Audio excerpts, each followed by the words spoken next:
Ayun guys, mga ka-road trip, ano bang maganda nating pag-usapan? Naisip ko, baka yung mga baguhan pa lang na nagmumotor, matagal na rin ako nagmumotor. So, gusto ko i-share sa mga nag-iisip pa lang, ano ba ang dapat mong kunin na motor? Big bike o yung mga ganito lang na scooter lang? Share ko yung insight na bakit tingin ko hindi necessary masyadong malaki yung bike mo, hindi masyadong mataas yung cc nung motor mo. Ano ba ang legal sa atin sa highway? 400, diba? Actually, pwede na hindi na masama. So kung kukuha ka ng bike na 400cc, maraming benefits yon, maraming advantages over dun sa sobrang laki. One, highway legal na siya. Hindi mo kailangan dumaan dun sa mga bayan-bayan ng mga probinsya na kung saan ang traffic, di ba? So lalong tumatagal yung biyahe mo. To give you an example, yung buong T-Flex from Rosario, La Union hanggang dyan sa Tarlac, kaya nyo siyang takbuhin sa bilis na 100, at the most 120 kilometer per hour. Matatapos mo siya immediately in 45 minutes, basta walang tigil-tigil. From SC Tex hanggang sa NLEX, 30 minutes lang yon, 30 to 35 minutes sa bilis na ganon, mga 100-120 kilometer per hour. Sa 400cc, kayang-kaya niya yon, yung 120. Sobra pa. Now, next, magaang yung mga 400cc. Hindi ka forever nasa highway na yung makina yung magpapaandar nung noong magbubuhat nung motor.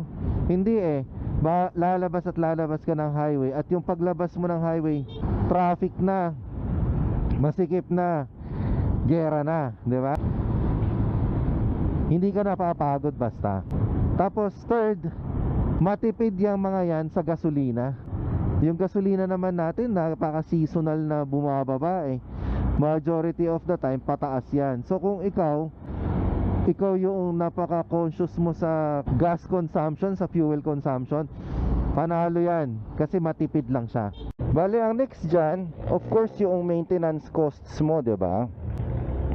Dahil 400cc lang siya, ang liit lang ng engine. So ano ba yon? Baka malamang-lamang yan, mga 2-3 litro lang ang kailangan mong langis para sa kanya.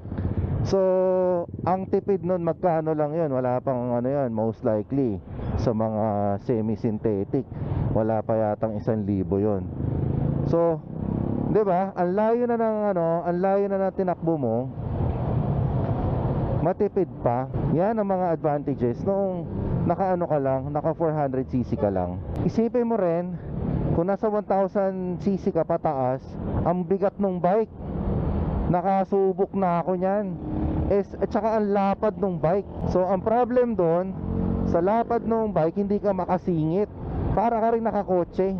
Parang sa atin, ang hirap gamitin dito kasi nga dikdikan yung sa traffic natin, dikitan talaga, pinuhan, may iwan ka lang. And then of course, lastly, mas mura sila. May mga 400cc dyan, makukuha ka 200,000 below. Kung syempre, kung ikaw naman yung marami ka naman ding cash, wala naman problema, kumuha ka ng 400cc na mahal. Meron naman talagang mga ganon. Andun pa yung part na kung ikaw yung weekend rider lang, parang hindi masyadong masama loob mo na yung bike mo hindi mo gaano nagagamit. Kasi kahit brand new pa yung kinuha mo, saglit lang yan, may depreciation na yan hindi mo siya magamit kasi lagi ka nasa trabaho, hindi mo magamit, busy ka lagi mong kasama yung pamilya mo, paano mo isasakay sa motor? So lagi lang siya nasa bahay. Hindi masama, ganun kasama yung loob mo na hindi mo siya masyado nagagamit kasi mababa lang din naman yung cost na inilagay mo sa kanya. Ibenta mo man siya, hindi pa rin siya ganun kasama. Of course may bawas, pero mas in a way mas acceptable. Doon naman sa advantages ng maliit na motor na ganito, naka-scooter ka, well, one, ito ang mura nitong Honda Click, 'di ba? Ikukumpara mo sa big bike. Mas mura siya, mas matipid siya, low in maintenance cost, magaang, ang daling isingit, o 'di ba? Kakasabi ko lang, ang daling isingit. Now, ang disadvantage ng maliit na motor, hindi ka makadaan sa mga highway. In my point of view, okay lang, agahan mo lang. Kasi ganun din naman eh. Pag naka big bike ka, naka four wheels ka, marami rin gumagamit na ng highway. So nagta-traffic din doon. Okay lang yon. Believe me, mas magagamit ninyo yung maliit na motor than at saka pati lalagyan eh. Mas marami ka malalagay sa dito pa nga lang sa Honda Click eh, kay Estong. Mas marami ka mailalagay. Kumpara mo naman doon sa mga naked bike, tapos ginawang touring, nasisira pati pintura, di ba? Kasi nakaganyan ako dati, tinry ko yun eh, pangit. Of course, kung if you are thinking nung sa una mong bike, big bike o kaya sa scooter, tatanggapin mo yung realidad na parehong motor yan, malaki, maliit. While mapupuntahan noong maliit yung napupuntahan ng malaki, sa ibang diskarte, napupuntahan nung malaki yung napupuntahan ng maliit sa kanya ring diskarte. Pareho yan na motor na exposed sa lahat ng elemento basta lumabas ng bahay. Lahat yan, ano yon? Init, lamig, ulan, putik, baha, lahat yan mararamdaman mo, lahat yan ma-experience mo kasi naka-expose tayo, wala naman tayong bubong eh. So both yun, kahit pagka mahal-mahal pa nung motor mo, pareho lang na mararamdaman mo dun sa nararamdaman noong pagkamura-murang motor, no? Pareho lang kayo mababasa, pareho kayo mainitan, pareho kayo pinapawisan, lahat pareho lang.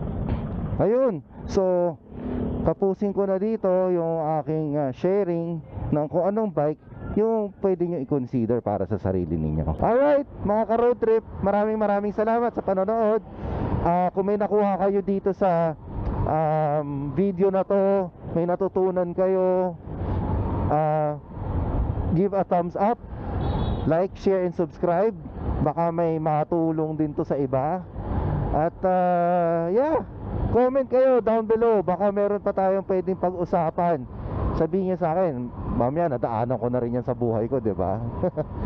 Anyway, andito na ako sa C6, on my way home. So again, maraming salamat sa suporta. And see you on the next ride. Bye.